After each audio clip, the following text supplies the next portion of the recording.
دو آیات تلاوت کی ہے. دعا ہے اللہ رب العالمین نے آیات کا معنی مفہوم سمجھ کر ان پر عمل کی توفیق عطا فرمائے. محترم بھائیو، یہود و نصارہ کے ساتھ سیرت ابراہیم علیہ السلام پر بات ہو رہی ہے. یہودی عیسائی ان کا دعویٰ تھا کہ ہم ملت ابراہیم پر ہیں اور اپنے آپ کو حق پر سمجھتے تھے. تو اللہ رب العالمین نے پہلے پارے کے آخری جو دو رکوع ہیں ان میں سیرت ابراہیم علیہ السلام اور اسی طرح سے اس دور کے یہود و نصارہ اور قیامت تک آنے والے ان سب کے رویے، ان کا کردار، اخلاق، ان کے عقائد، یہ سب کچھ اللہ تعالیٰ نے کھول کر بیان کی کہ دعویٰ تمہارا ہے سیرت ابراہیم پر چلنے کا، ملت ابراہیم پر چلنے کا، جبکہ ابراہیم علیہ السلام کی جو ملت ہے، جو آپ کی سیرت ہے، تمہارے اقوال، تمہارے کردار اس سے میچ کھاتے نہیں ہیں. ابراہیم علیہ السلام کچھ اور تھے اور تم کچھ اور ہو. ان کے اندر توحید تھی اور تمہارے اندر شرک ہے. ان کے اندر الہیت تھی اور تمہارے اندر دکھاوا ہے. ان کے اندر ہمیشہ ہی اللہ رب العالمین کے حکم کی فرما برداری تھی اور تمہارا قدم قدم پر نافرمانی کی طرف جھکاؤ ہے. تو کیسے یہ ممکن ہے کہ تم ملت ابراہیم پر ہو؟ لہٰذا صرف دعووں سے کام نہیں بنتا، اس کے لیے کچھ دلیل پیش کرو. اب جو آج کا ہمارا سبق ہے محترم بھائیو، یہ بھی اسی طرح کا ہے، یعنی ایک قسم کا مخاصمہ ہے. مخاصمہ، جھگڑا سمجھتے ہیں نا، جھگڑا ہے جی، کہ جب ٹاک شاک ہو رہی ہوتی ہے، جب گفتگو ہو رہی ہوتی ہے تو دونوں طرف سے باتیں ہو رہی ہوتی ہیں. تو یہودیوں میں سے ایک ان کا عالم تھا عبداللہ بن سوریہ. وہ رسول اللہ صلی اللہ علیہ وسلم کے پاس آیا اور اس نے آ کر نبی محترم صلی اللہ علیہ وسلم سے آ کر کہا کہ جس چیز پر ہم ہیں نا بس حق وہی ہے، لہٰذا تم ہماری پیروی کرو، لہٰذا تم ہماری پیروی کرو. تو اس پر اللہ رب العالمین نے یہ آیات اتاری. ترجمہ دیکھیں گے پھر آپ کو بات سمجھ آئے گی. فرمایا وقالوا، اور انہوں نے کہا. کنہوں نے؟ یہودیوں نے. صاحب ذرا ان کا ایک پیچ بندہ، ان کا ایک عالم بندہ ہے جی، ان کا بڑا ذرا وہ بڑا ہی ہوگا نا جس نے آ کر رسول اللہ صلی اللہ علیہ وسلم کو دعوت دی ہے. تو اس سے ایک پتہ یہ بھی چلا کہ باطل پر ہونے کے باوجود ان کے اندر اپنے دین کی دعوت دینے میں کوئی عار نہیں، اور ہم حق پر ہو کر بھی اپنے دین کی دعوت کما حق دینے کے لیے تیار. فرق سمجھ آ رہا ہے نا کہ وہ باطل کی دعوت دیتے ہوئے بھی ڈرتے نہیں. اور آج بھی صرف یہ نہیں کہ اس دور کی بات ہے، آج بھی وہ باطل کو یعنی ملمہ کاری کر کے ہمارے اندر انجیکٹ کرتے ہیں، ہمارے اندر ڈالتے ہیں طرح طرح سے، اور ان کو کوئی عارض نہیں ہے. لیکن ہم حق پر ہوتے ہوئے بھی دین حق کی دعوت اور تبلیغ کرنے سے ہمیں کیا آتی ہے؟ شرم آتی ہے. ایسے ہے کہ نہیں ہے؟ شرم آتی ہے نا. اور تو اور ہمیں اپنے علاقوں میں جہاں سارے مسلمان ہیں وہاں پر دینی معاملات کرتے ہوئے جو ہمیں شرم آتی ہے. مثلا کسی نے بتا آخر نا بھائی اذان دے چھڑو تو کیا آخر کو او جی میں نہیں کدی دیتی، میری شرم آتی. ابھی مولوی سب تو بڑا بے شرم ہوا جائے روز اذان پڑھتا ہے، مطلب سوچنے کی بات ہے. ایسے ہے کہ تو بھائیو یہ چیز ہے جی. اب یہ نقطے میں اس لیے تھوڑا تھوڑا اٹھاتا ہوں آپ کے سامنے تاکہ ہمیں بات سمجھنے میں آسانی ہے. وقالوا، اور کہا انہوں نے، کونوا، ہو جاؤ، ہودن، یہودی. یعنی ڈائریکٹ دیکھیں دعوت کا انداز دیکھیں، کیا کہتے ہیں کہ یہودی بن جاؤ تب کامیاب ہوگے، ہم حق پر ہیں، اپنے آپ کو حق پر تصور کرتے. وقالوا، اور کہا انہوں نے، کونوا، ہو جاؤ، ہودن، یہودی، او نصارا، یا نصرانی، تہتدوا، ہدایت پا جاؤ گے. ہدایت ان دونوں میں، یہودی بن جاؤ یا عیسائی بن جاؤ. قل، فرما دیجیے، بلکہ ملت ابراہیم، ملت ابراہیم یعنی ابراہیم کی ملت، حنیفہ، جو ایک اللہ کا ہونے والا تھا، ہمیں وہی کافی ہے، ہم تو اس کی پیروی کریں گے. تمہاری بات یہودی یا عیسائی ہونے کی دعوت ہم قبول نہیں کرتے، ہم تو ابراہیم علیہ السلام کی ملت کی پیروی کو پسند کرتے ہیں. اللہ کا تھا، حنیفہ ایک اللہ کا ہونا، حنیفہ کا مطلب کیا ہے؟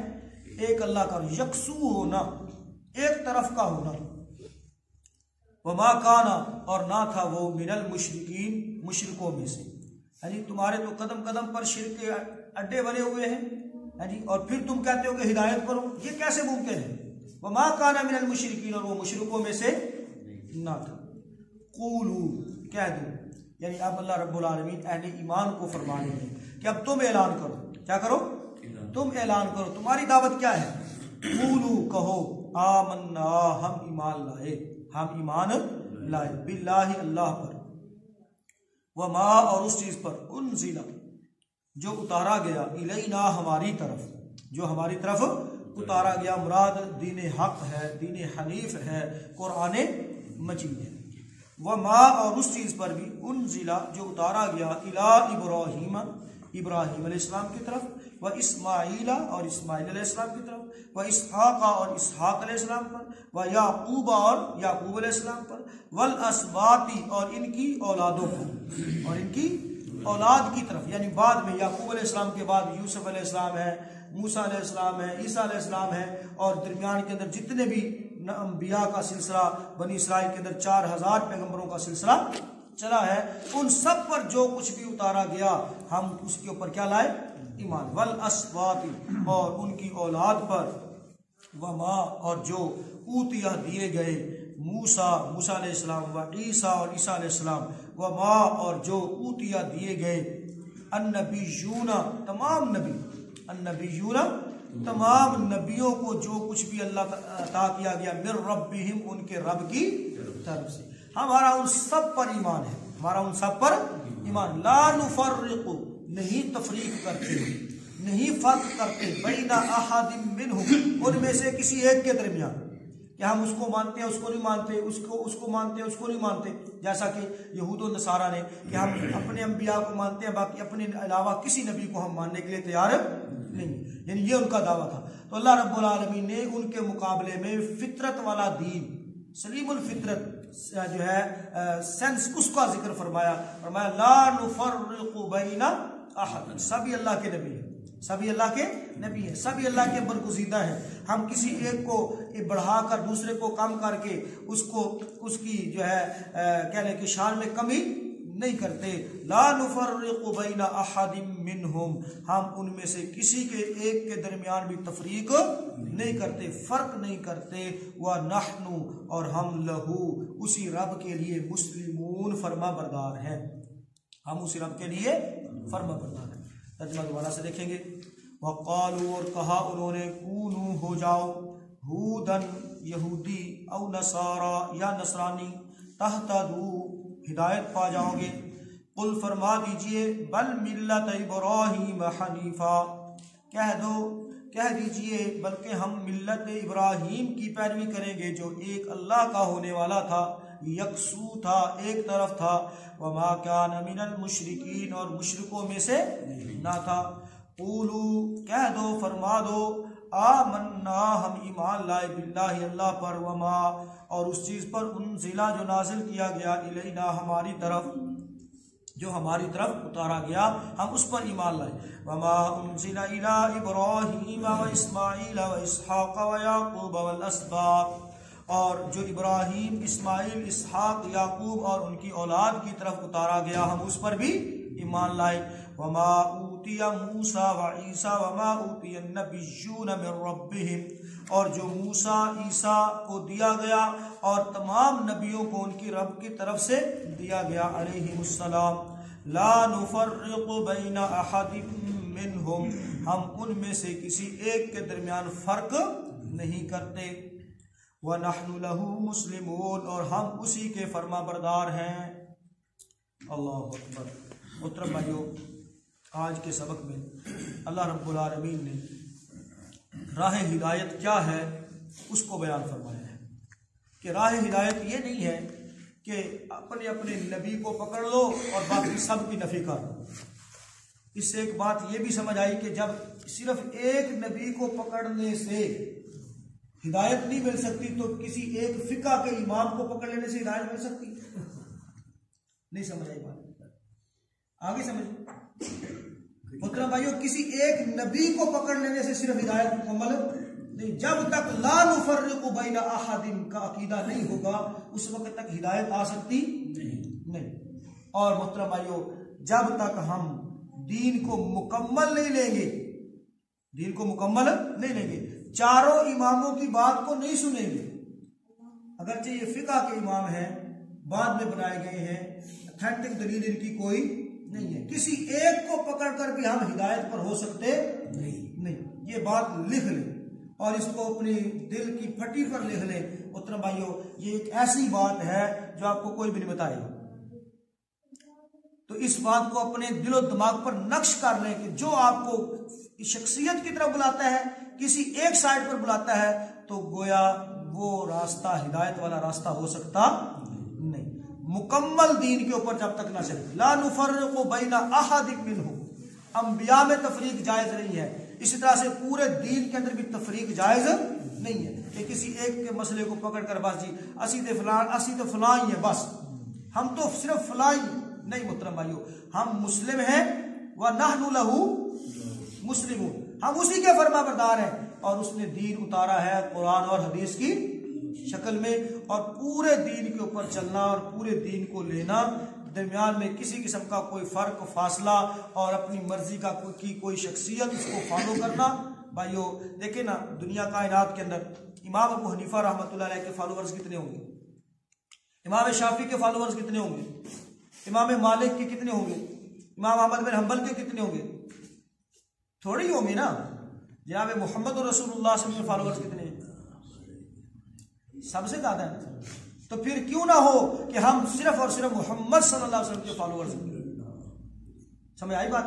تو یہ بہت محترم بھائیو سوچ انشاءاللہ ہم نے اپنے اندر پیدا کرنی ہے، اور ڈائریکٹ جو ہے جناب محمد رسول اللہ صلی اللہ علیہ وسلم سے جو ہے آپ کی تعلیم کو پڑھ کر، آپ کی حدیث کو پڑھ کر ہدایت حاصل کرنی ہے، کیونکہ ہدایت کا راستہ ہے ہی وہ۔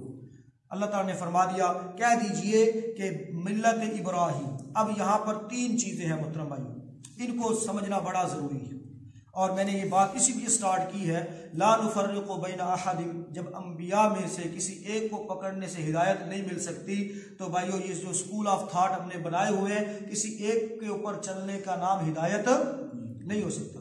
اللہ تعالیٰ نے ہمیں جو لفظ دیے ہیں، جو ہمارا جو ٹائٹل دیا ہے وہ ہے ملت ابراہیم، یہ ہمارا ٹائٹل ہے، بات سمجھ آ رہی ہے؟ یہ ہمارا کیا ہے؟ ٹائٹل۔ اور دوسرا ہمارا ٹائٹل ہے امت، دوسرا ہمارا ٹائٹل کیا ہے؟ امت۔ امت امام سے ہے، امت کس سے ہے؟ امام سے ہے، اور امام کا مطلب کیا ہوتا ہے؟ لیڈ کرنے والا، لیڈر، ٹھیک ہے۔ جب ہمیں امت کہا گیا تو ہمیں گویا پورے کائنات کی لیڈرشپ دے دی گئی۔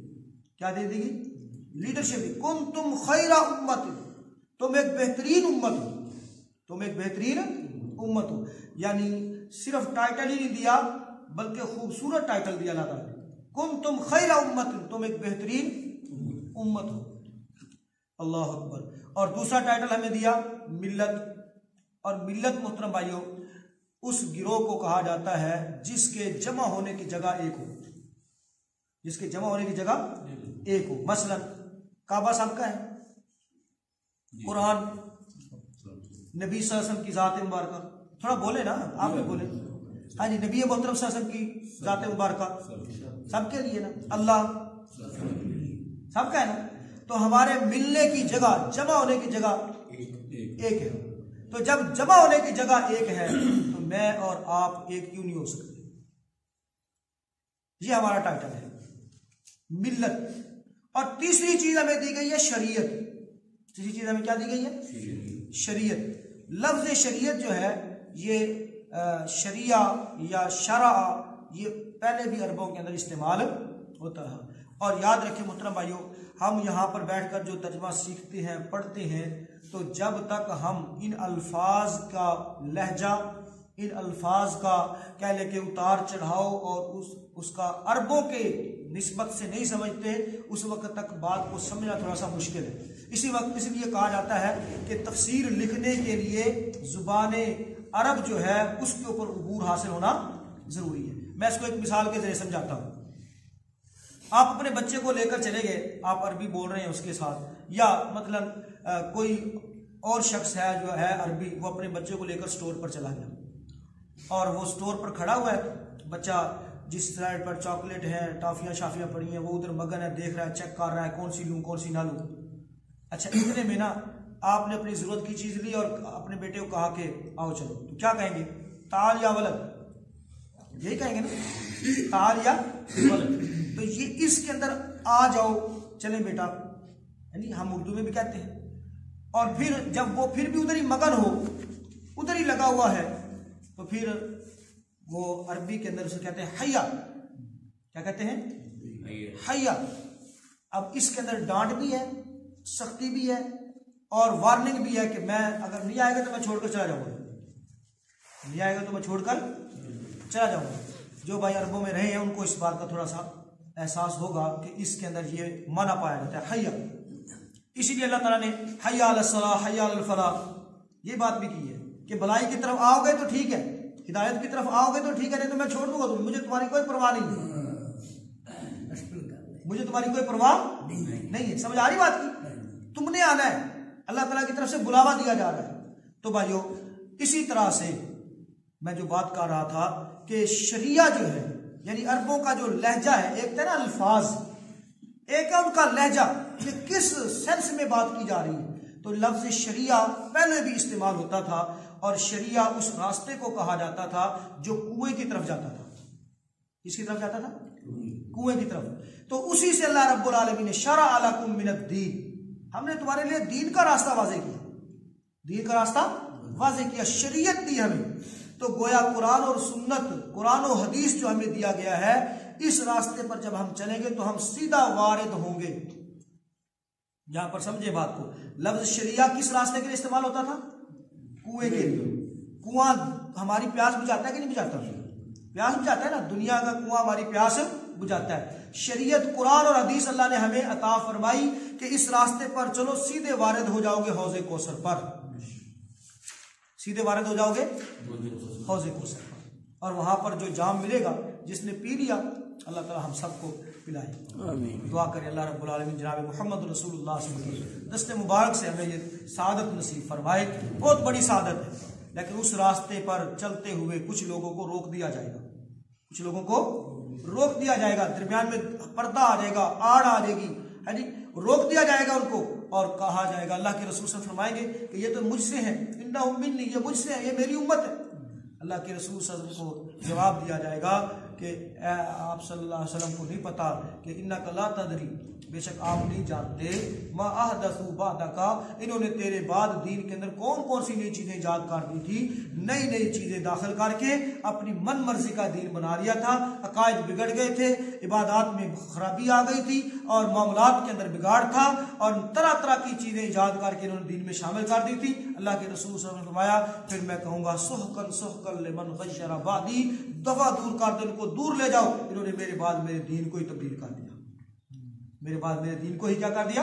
تبدیل کر دیا۔ تو بھائیو ہم ملت ابراہیم پر ہیں، ہمارا ٹائٹل امت ہے، ملت ہے، ہمیں اللہ تعالیٰ نے شریعت عطا فرمائی ہے، تو شریعت نام ہے جناب محمد رسول اللہ صلی اللہ علیہ وسلم کے اقوال کا، افعال کا، آپ کی تقریرات کا، نہ کہ کسی اور شخصیت کا۔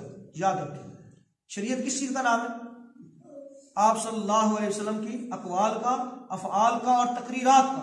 تقریرات سے مراد کہ کوئی کام آپ کے سامنے کیا گیا، آپ صلی اللہ علیہ وسلم نے اس کے اوپر خاموشی اختیار کی، یہ ہے محترم بھائیو۔ باقی آپ کسی کو راہبر شریعت کا لقب دے دیں، کسی کو جناب پیر طریقت کا لقب دے دیں، کسی کو محترم بھائیو مفتی اعظم بنا دیں، کسی کو جناب فقہ اعظم بنا دیں، جو مرضی بنا دیں بھائیو، وہ شریعت والی بات نہیں ہو سکتی۔ ہاں اس کی بات اگر اتھینٹک ہے، نبی صلی اللہ علیہ وسلم کی بات سے میچ کرتی ہے تو سر آنکھوں پر، اور اگر وہ نہیں کرتی تو ائمہ کے فتوے موجود ہیں، باقاعدہ طور پر ان کے اقوال موجود ہے کہ ہماری بات کے مقابلے میں نبی محترم صلی اللہ علیہ وسلم کی بات آ جائے، ہماری بات کو دیوار کے اوپر دے مارے، تو پھر میرے لیے اور آپ کے لیے بھی ضروری ہے کہ ہم واقعتاً پیارے پیغمبر جناب محمد رسول اللہ صلی اللہ علیہ وسلم کی اطاعت اور فرما برداری کا حق ادا کرتے ہوئے صرف اور صرف فالوورز بنے کس کے؟ محمد صلی اللہ علیہ وسلم کے۔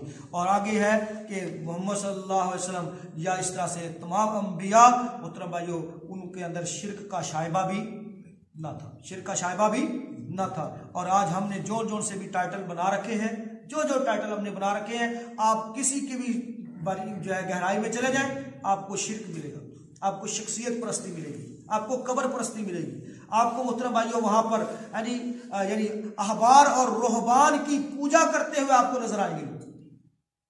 کسی بھی اسکول آف تھاٹ کے اندر چلے جائیں. تو اس اعتبار سے بھائیوں اصل دین کیا ہے؟ جناب محمد رسول اللہ صلی اللہ علیہ وسلم. اچھا, ہمارے دین کی ایک نا بڑی زبردست کہنے کے شان ہے. اللہ تعالیٰ نے دین اسلام جو ہے اس کا نام اسلام رکھا ہے. وَرَضِيتُ لَكُمُ الْإِسْلَامَ دِينًا. سمجھ آئی بات نہیں؟ اور اسلام سلامتی سے. اسلام کس سے ہے؟ سلامتی. اور سلام جو ہے کس کا نام ہے؟ اللہ کا نام. سلام کس کا نام ہے؟ اللہ کا نام ہے. یعنی اللہ رب العالمین نے ہمیں جو دین عطا فرمایا ہے, اس دین کی نسبت اور اس کا نام اپنے نام کے ساتھ جوڑا ہے. ایون کہ جناب محمد رسول اللہ صلی اللہ علیہ وسلم کے نام کے ساتھ بھی نہیں جوڑا. سمجھ آ رہی بات کی؟ جب ہمارے دین میں جب اس کا نام رکھا گیا, اللہ تعالیٰ نے کسی انسان کا, کسی شخصیت کا, کسی بشر کا نام اس کے ساتھ جوڑا ہی نہیں ہے. تو مجھے اور آپ کو 14 صدیوں کے بعد کس نے اجازت دی ہے کہ ہم اپنے نام نماز کے نام کے ساتھ لکھے, نماز حنفی, نماز شافی, نماز مالکی, انسانوں کے ساتھ اس کو جوڑ دیں, بشروں کے ساتھ جوڑ دیں؟ اس کو کس نے اجازت دی ہے؟ تو بھائیو آؤ سمجھے اس بات کو, دین اسلام کیا ہے, اس کی حقانیت کیا ہے, حق دین کیا ہے. اور محترم بھائیو ہم کیا کر رہے ہیں, کس طرف جا رہے ہیں, کس ڈگر پر چل رہے ہیں, اس بات کو سمجھنے کی اشد ضرورت ہے. قولوا آمنا, کہہ دو ہم اللہ پر ایمان لائے. ہم کس پر ایمان لائے ہیں؟ اللہ پر ایمان لائے, اللہ کے رسول پر ایمان لائے, جو کچھ رسول پر نازل ہوا ہے اس کے اوپر ایمان لائے. اس کے علاوہ کسی کا فتویٰ, کسی کا قول قرار ہے نہیں. آج صورتحال محترم بھائیو کیا ہے؟ قول امام و شیخ مقدم سمجھ لیا, قول امام و شیخ مقدم سمجھ لیا. بھائی نہیں حدیث رسول خدا تجھے, پیروں اور اماموں کی کرتا ہے پیروی, بھاری ہوئی اطاعت خیر الورا تجھے. آج اللہ کے رسول صلی اللہ علیہ وسلم کی اطاعت ہمارے لیے مشکل ہے. اماموں, پیروں, فقیروں, مفتیوں, قاضیوں, ان کی بات کو فالو کرنا ہم اپنے لیے اعزاز سمجھتے ہیں. انا للہ و انا الیہ راجعون, اسی پر یہی کچھ کہا جا سکتا ہے. تو بھائیو آؤ قولوا آمنا, کہہ دو ہم ایمان لائے, باللہ کس پر؟ اللہ پر. وما انزل الینا, اور اس چیز پر جو ہماری طرف نازل کیا گیا. اب نازل کس پر ہوا ہے, کس نے اتارا ہے؟ اللہ نے اتارا ہے. نزل علی محمد وهو الحق من ربهم, یہ اللہ تعالیٰ نے اتارا ہے محمد صلی اللہ علیہ وسلم کے قلب اطہر پر. کوئی اور دعویٰ کر سکتا ہے؟ اللہ اکبر. وما انزل الی ابراہیم و اسماعیل و اسحاق و یعقوب. اب یہ ساری بالکل آسان بات ہے, لیکن یاد رکھیں اس کا مطلب یہ ہے کہ ہم جو کچھ ان کے اوپر اتارا گیا تھا اس پر ایمان لاتے ہیں, لیکن پیروی ہم جناب محمد رسول اللہ صلی اللہ علیہ وسلم کرتے ہیں. سمجھ آگے بات؟ ایمان اس پر لانا ضروری ہے. تمام انبیاء کی نبوت پر, رسالت پر, ان پر اترنے والی کتابوں پر ایمان لانا ضروری ہے, لیکن پیروی کس کی کرنی ہے؟ محمد صلی اللہ علیہ وسلم کی کرنی ہے. کیونکہ آپ صلی اللہ علیہ وسلم کی آمد کے بعد باقی ساری چیزیں کیا ہو گئی ہیں؟ منسوخ ہو گئی. ساری چیزیں کیا ہو گئی ہیں؟ منسوخ ہو گئی. جیسے کرنسی ہوتی ہے نا, کرنسی آپ نے دیکھا ہوگا, نوٹ یعنی پہلے وہ 500 والا بڑا نوٹ ہوتا تھا, اب وہ کینسل کر دیا. اب کسی کے پاس ڈھیروں میں پڑے ہوں, ہم یہ تو کہیں گے کہ یہ پاکستان میں کرنسی چلتی رہی ہے, لیکن یہ اب نہیں چل رہی. اب یہ کیا ہو گئی ہے؟ منسوخ ہو گئی ہے, کینسل ہو گئی ہے. لہٰذا آپ صلی اللہ علیہ وسلم کی آمد کے بعد اب ان کی نبوت اور رسالت کا سکہ چل سکتا نہیں. سکہ چلے گا تو جناب محمد رسول اللہ صلی اللہ علیہ وسلم کا چلے گا. اللہ تعالی ہمیں آپ صلی اللہ علیہ وسلم کی پیروی ہی کرنے کی توفیق عطا فرمائے اور اپنا ہی اطاعت اور فرما برداری والا بنائے. اللہ تعالیٰ سے دعا کرتے ہیں بات کو سمجھنے کی, عمل کی توفیق عطا فرمائے. وآخر دعوانا الحمدللہ.